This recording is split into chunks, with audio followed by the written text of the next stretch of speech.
All right, we got a debate video. Not all men. Rules of modern dating and understanding women. Let's get into it. Shout out to It's Complicated, man.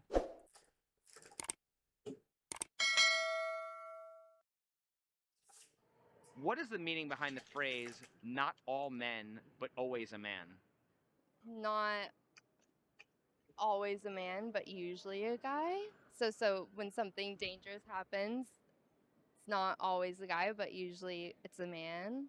Wow. Well, not all men are probably doing awful things. It's enough men that we all have to be cautious of men generally. Most of the things that we're scared of are male related. Not all man, but always a man means men are always behind all evil. It can be, oh my god, I'm gonna beat your ass. Anyway. Oh my goodness, she just gave us a perfect example right there, bro. All men are behind all evil. And then homeboy just said false. And she said, oh my gosh, I'm gonna beat your ass. Women behind some evil right there, bro. Straight up. It's Right always there, a man first behind hand. all violence, all evil. Every time. A man behind all violence. Bitch, you just said you was gonna beat the man ass. Because he said that's a lie. A system that is set up, we can argue politically it's set up. Who sets up the politics? Men. And then why is it failing? Because men set it up. We need to basically take down the patriarchy, set up a matriarchy. Because Take down the what is patriarchy. it that creates life? Women. So why is it that men are the ones creating the system that we need to be supposedly following? And then that's why there's a lot of poverty. Why are there still third world countries where people can't eat, but we got people here spending millions on the fucking high stake tables? That's crazy. Who set that system up? Men.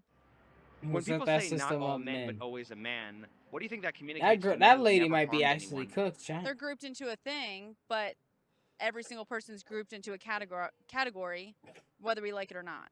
Probably hurts their feelings because they're like, what do you mean? You know, like they love women, but they've never done anything and they're still getting accused of something.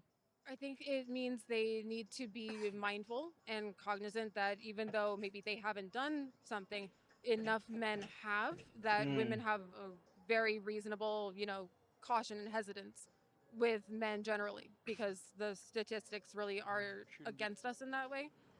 How do we acknowledge that most violent crimes are committed by men without implying collective guilt?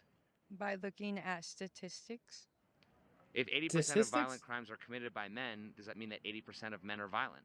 No, So then why do women assume that most men are violent? because of stereotypes that are put out on the internet and because of what is seen.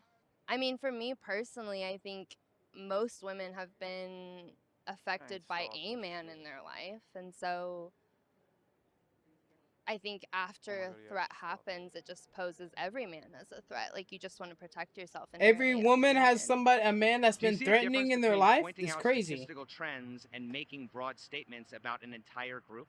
I think it's important to start with the statistics or to definitely focus more on the math and what's provable rather than a general statement. But since we do kind of speak in general statements, it's just important to have the nuance and clarify when we're making those statements too.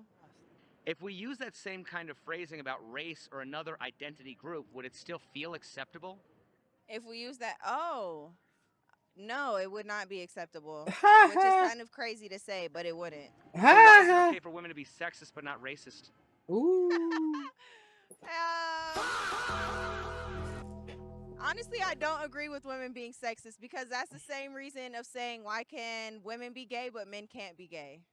I think that poses just a different question. Like any race of man to me could pose a threat. It doesn't matter what kind of race.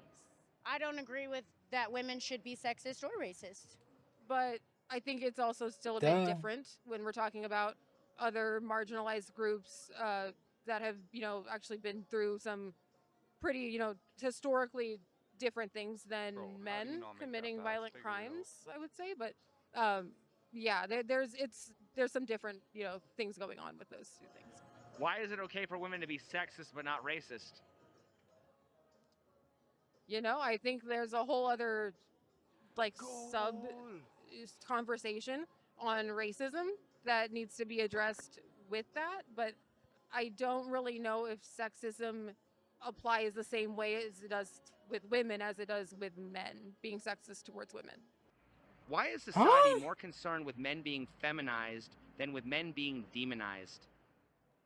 Because if there was more masculine men, we probably wouldn't be so scared sometimes. They do say that if a man is raised by just a woman, he's more likely to become gay, which I feel like is wrong. But if you are raised around women and no male figures in your life, it will have an effect on you.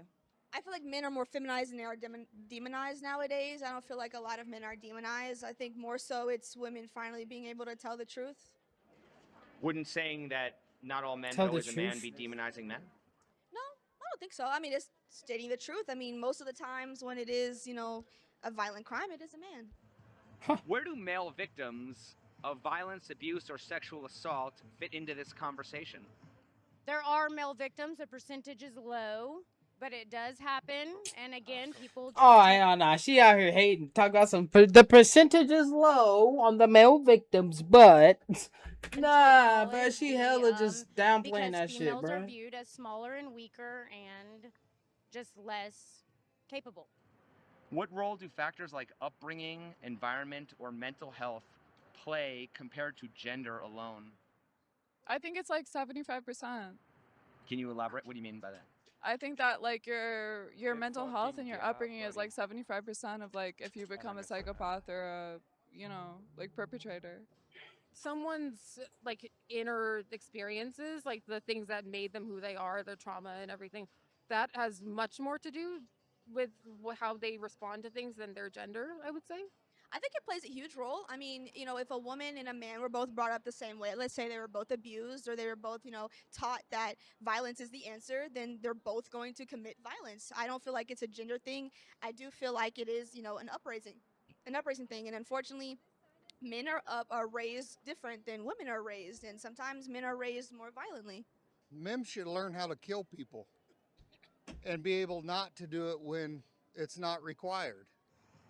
Is it possible that focusing too heavily on men as perpetrators overlooks opportunities to support men before problems escalate?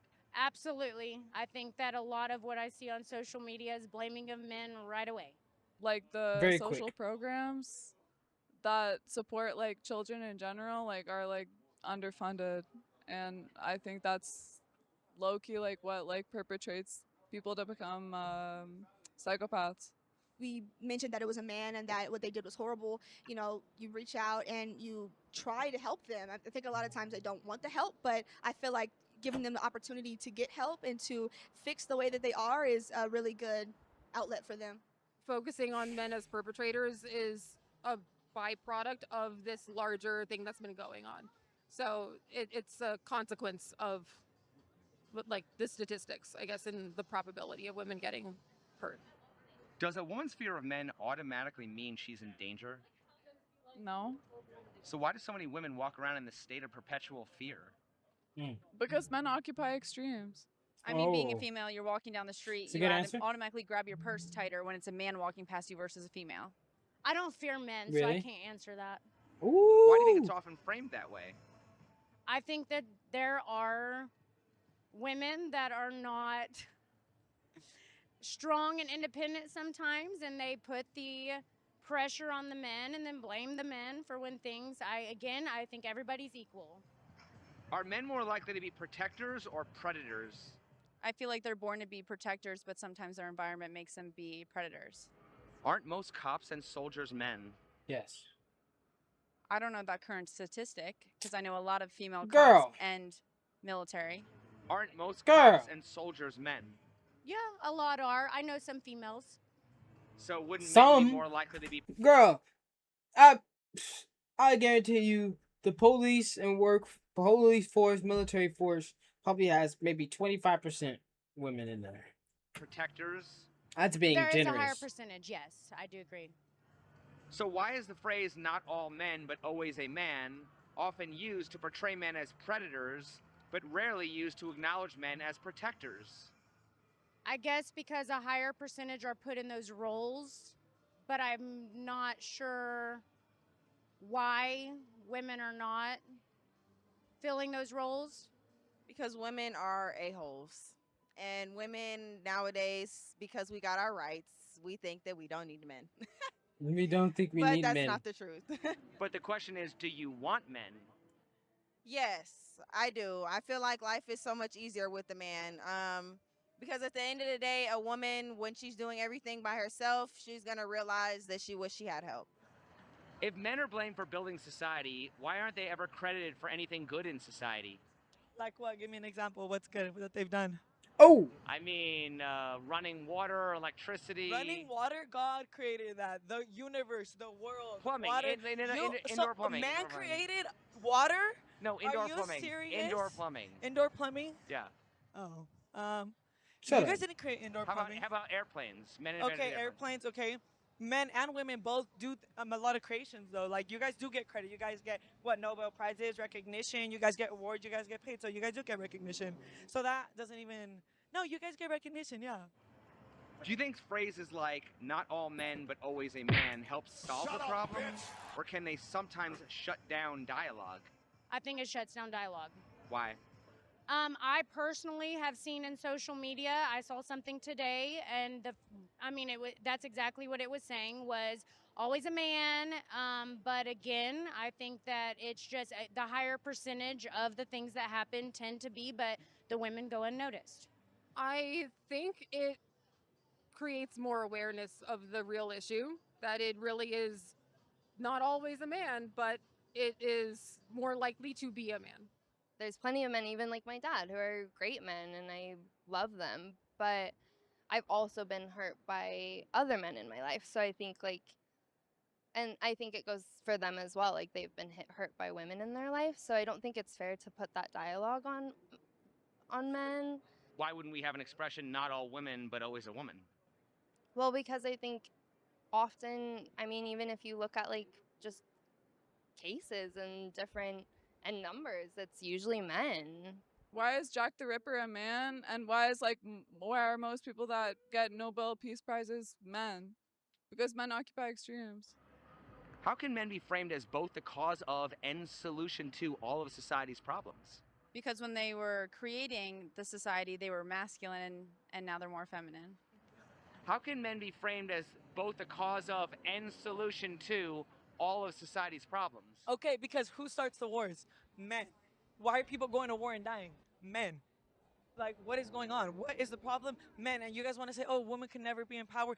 Every single war is because of men's being emotional. So why are you guys still in power, doing all this killing, doing all this war? For example, Palestine. There's no reason we should be bombing Palestine for 2 years straight. You guys go to all these countries, extract all these resources, free Palestine, free Sudan, free Congolese, free everybody from the fucking Israelis and all the fucking men that oppress women and all the world around us. All right, one more question. Why are men blamed for the cause of war and violent crime when men are the biggest victims of war and violent crime? How are men the biggest victims? Men out here sending other men to die. How many women you see out there on the battlefront, gang? If you guys are the reasons that the war happens, maybe you guys shouldn't make the war happen, and you guys wouldn't go to war and die. You know what I'm saying? I'm saying men are drafted and sent to war. And who make you guys get drafted? A man. Always a man. Your phrase. Always. Shut up, bitch.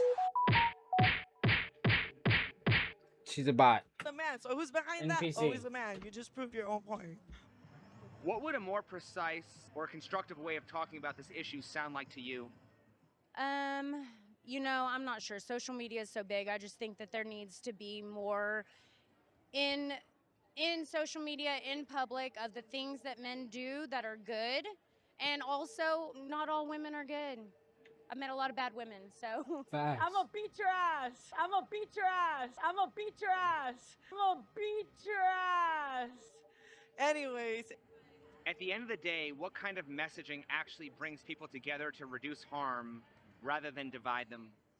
I would say if we can start saying more like everyone needs to teach their kids how to treat other people respectfully, regardless of their gender, race, anything, that would, I think, be the best thing. And then if we have to mention other statistics and things, okay. But it would be good to just state what we all really do need to do, and that's teaching everybody to do the right thing no matter what. Good video, man. Good.